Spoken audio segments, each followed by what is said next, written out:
if you go to a city like Beijing, Shenzhen, Shanghai, you will say, "Oh my God, China is so developed. It's even better than Germany or the U.S." Then obviously, if you go to rural China, it's not as wealthy as Beijing or Shenzhen. There are some trade benefits to being labeled as the developing nation. So that's what the U.S. is, focusing on. So the U.S. has only one goal now, and that is to sabotage China's growth. Because the Americans, they want to continue the American century that started after World War II. So they want to stay number one.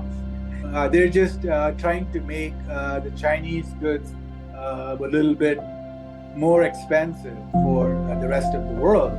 And it's actually bad for the rest of the world as well.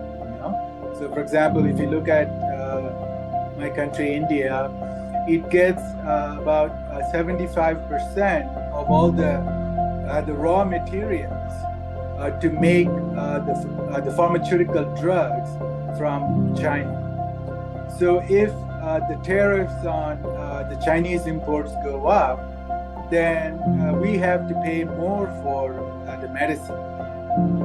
So the US is thinking, haha, we are going to slow down China's exports and the GDP growth, but it's going to have a bad effect on all the developing nations around the world, which depend a lot on China, which is the number one exporter in the world. China's manufacturing, the exports account for 30% of the global exports.